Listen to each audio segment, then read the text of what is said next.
Romania. What do we know of this country? In reality, very little. However, we've become aware of a culture impregnated with surprising traditions and histories. We have in mind images of haunted castles and vampires, but we are far from the truth. Here, there are numerous oral traditions that allude to ancient civilizations, as well as numerous archaeological discoveries that seek to cover them up. To better understand the myths of this country, we will go off the beaten track and meet with often contested researchers and experts, some of whom have dedicated their entire lives to bring to light these discoveries and re-establish truths long since hidden. We will reveal ancient sanctuaries, mysterious treasures, and unusual archaeological objects that can bring into question our entire history. Have there been previous civilizations with a very advanced knowledge? Could humans have co-inhabited the Earth with giants? Our research will take you to out-of-the-way places where myth and reality cross paths.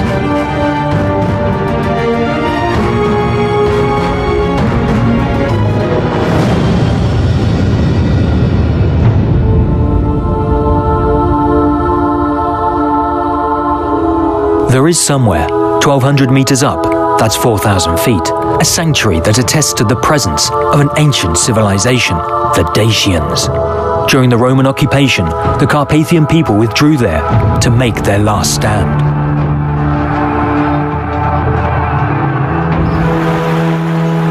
And what we have discovered there will shake up the established truth.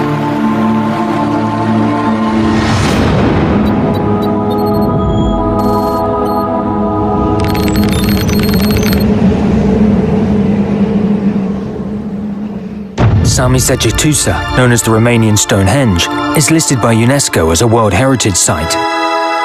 Now in ruins, this sanctuary was once the ancient capital of the Dacians, one of the original peoples of Romania. This military supply fortress was comprised of 5 terraces that extended to more than 30,000 square meters. Inside it contained living accommodation, stables, and storage facilities, all served by a complex water supply system. The city temples did not survive the wars. Only fragments of andesite rock proves their presence. Archaeological excavations attest that the inhabitants enjoyed a high standard of living. Here the buildings benefited from modern installations a long time before the Romans interfered with the Dacian culture. But Geto-dacilor was much more than a simple city. The Dacians took their knowledge from an influential priest, Ceea. Initiated in Egypt to the same degree as Thales, Pythagoras, and Plato, some credit him with the building of this city during the 1st century BCE. Geto-dacilor was also the site of an astronomical observatory. It is said that the priests mastered cosmology and established the positions of the planets. Their science of the stars governed decisions relating to future wars, the cultivation of the land, and voyages to undertake. Deceneu fiind un inițiat care a călătorit și în Egipt, unde a primit inițieri de la preoții care cunoșteau tainele piramidelor, Deceneu spunând că el i-a învățat pe daci acum 2100 de ani științele fizicii, medicina, astronomia, astrologia și alte lucruri.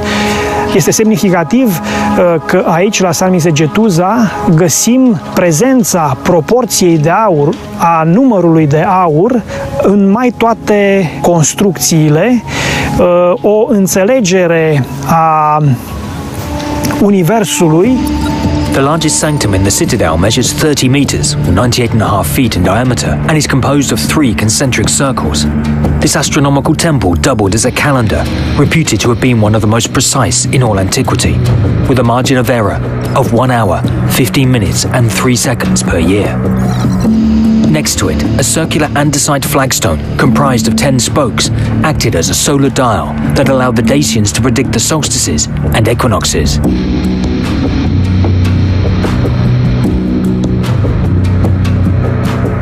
historians know very little about the Dacians and attribute to them a very limited degree of knowledge. Many affirm that they did not possess the written word. This polemic affirmation divides many researchers. According to some, it is impossible for a so-called primitive civilization to have knowledge of stars and science. However, one very controversial discovery attests that they were not as archaic as history states.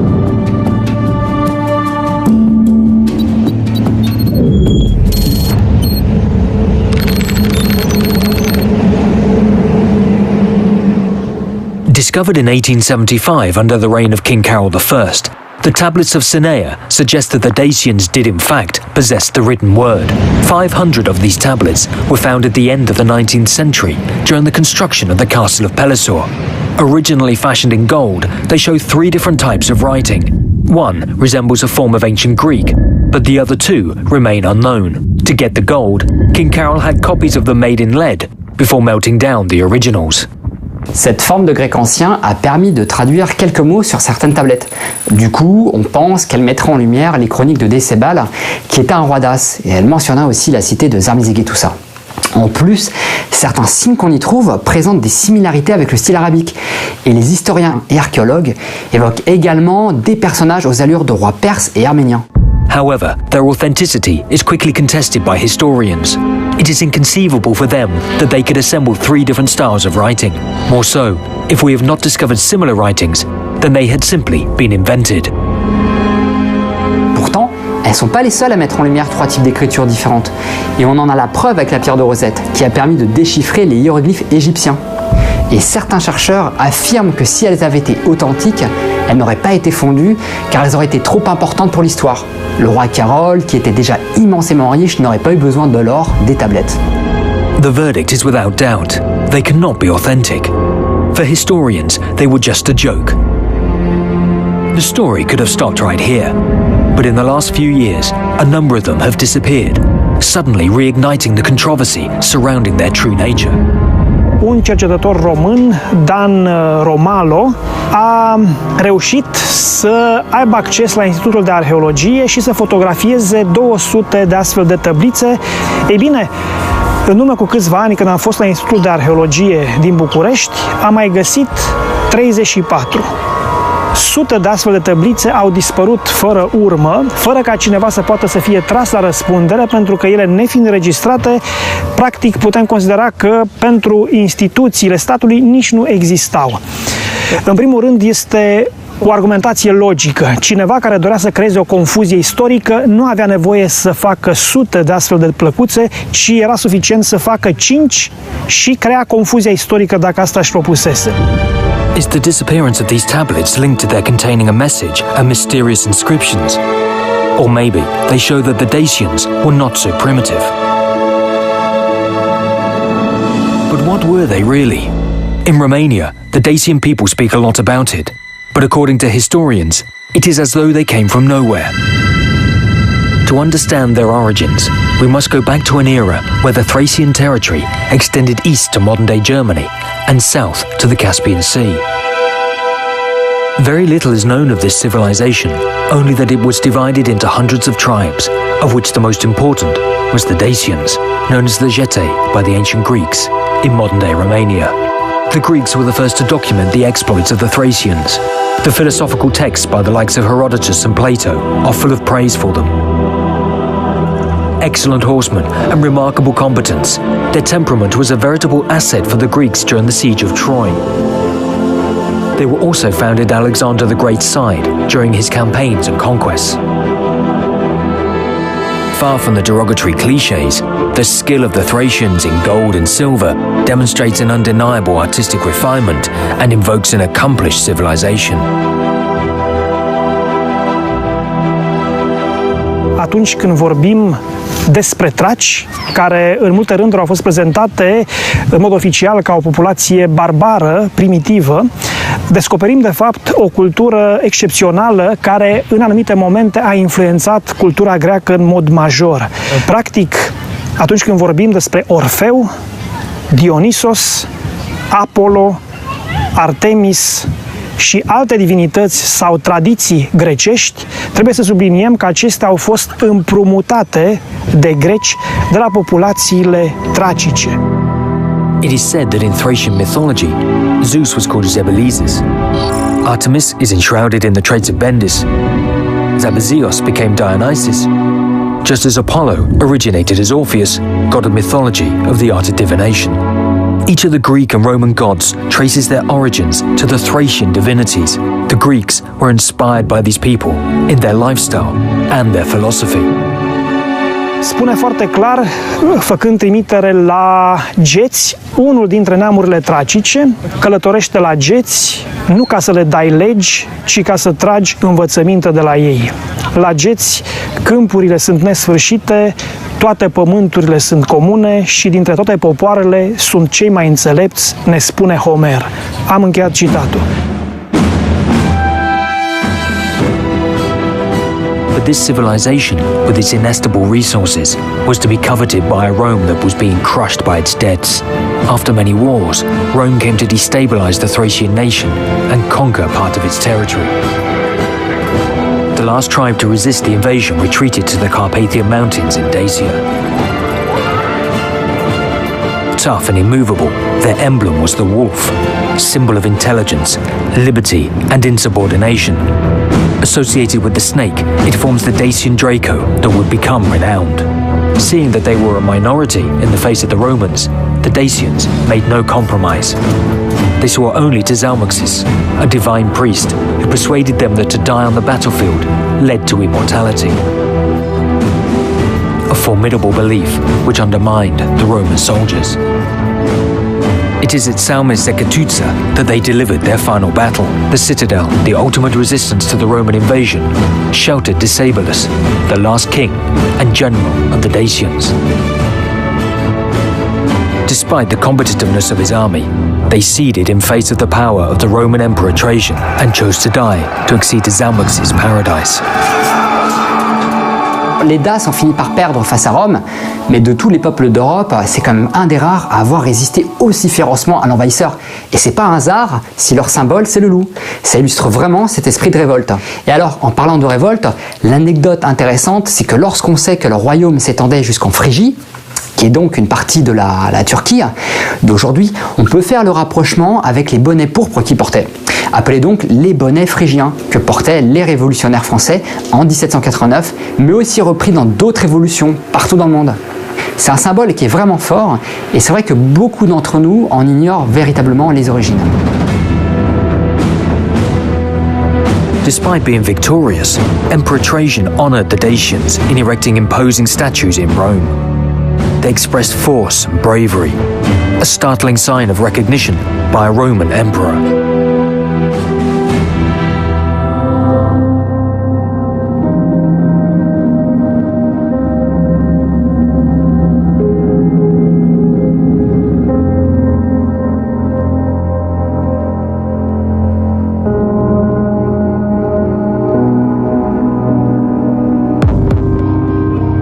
Si on va plus loin, le détail le plus explicite de cette reconnaissance pourrait être le symbole fort de la louve qui allait être Rémus et Romulus. La louve mère, le symbole de la patrie dace, et les deux bébés symbolisant Rome. Mais quand on voit que la légende poétique d'un loup qui allait 2 enfants est acceptée et officiellement reconnue, on doit se poser la question de ce qui est le plus logique et le plus rationnel, à savoir l'image d'un loup qui nourrit et élève 2 enfants, ou bien la version symbolique qui tend à démontrer que la culture dace aurait pu nourrir, sous-entendu influencer, l'Empire romain. Being up to 3 meters, 9 foot 10 inches tall, our attention is drawn to the exceptional scale of these statues, larger than those erected in memory of Roman warriors. Naturally, the most logical explanation is that the Emperor Trajan admired the bravery of this nation. However, a second theory has come to haunt the spirit of more and more enthusiasts. Is it conceivable that some of these statues were in fact life-size? This idea that crosses our minds sounds foolhardy, yet we are not the only ones to think it. Several discoveries show that some of the Dacian warriors could indeed have been this size.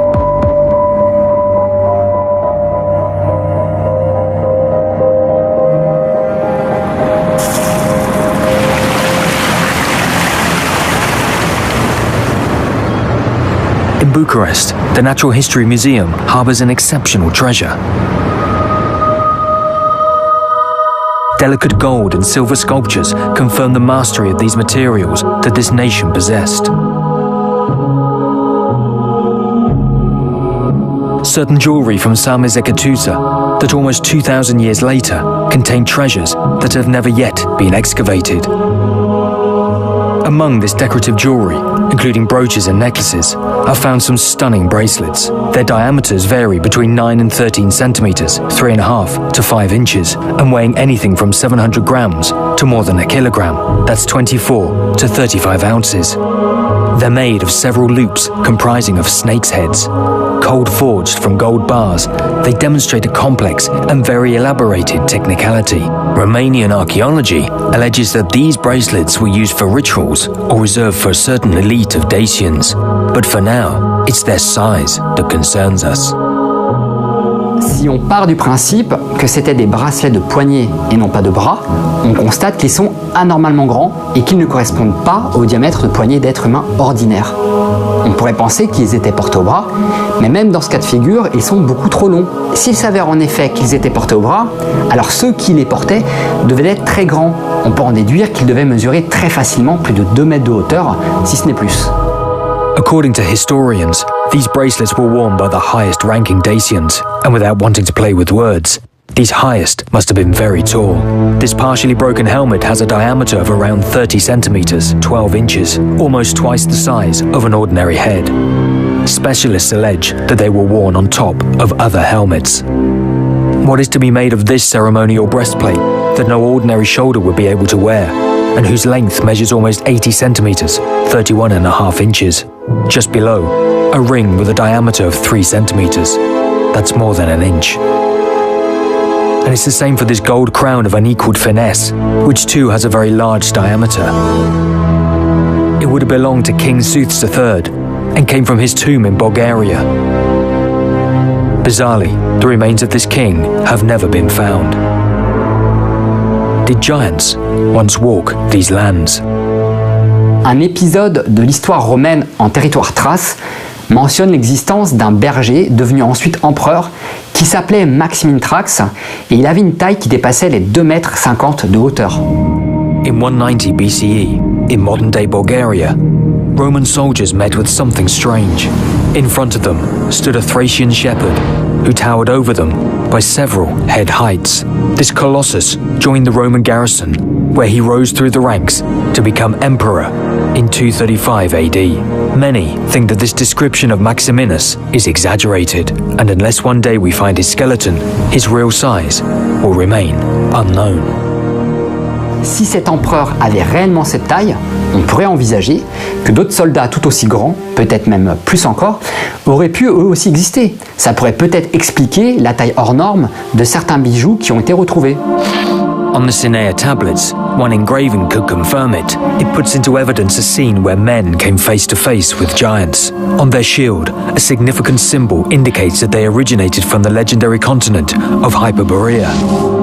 An ancient map by Jared Mercator, dated 1595, locates the original country of the Hyperboreans in the remote areas of the North Pole. According to ancient texts, these lands were not at that time covered in ice. Les légendes, les chroniques anciennes disent que la première civilisation qui a existé s'appelle Hyperborée. Hyperborée était située au niveau des pôles. Et ce peuple hyperboréen, s'il a existé bien sûr au sens propre, est descendu donc vers le sud. Donc est descendu en plusieurs endroits. Il y a eu plusieurs branches. Une branche serait allée vers le Caucase. Donc la nouvelle capitale des Hyperboréens s'appelle Asgard et c'est situé dans le Caucase. Une autre serait partie vers le Tibet. Et une troisième serait allée dans des archipels situés au niveau du golfe du Mexique aujourd'hui qui donne naissance à l'Atlantide. Homer equally alleged that the New Borea was situated in Thracia and that the Hyperborea was situated in the north of Thracia, where the Dacians used to live. The Greek legends state that the descendants of Borea, the Boreads, were giant kings measuring more than 4 meters, 13 feet in height. If in those days men of gigantic dimensions existed, we understand now why they fascinated the Romans so much and inspired the Emperor Trajan to erect these famous statues. Official history does not mention skeletons of large dimensions that would confirm this hypothesis. However, other anecdotal evidence does draw attention to it. It is not impossible that certain archaeological discoveries could have willingly been ignored. To understand more, we have to go off the beaten track, to dig, look for more clues, and go against the tide of perceived ideas.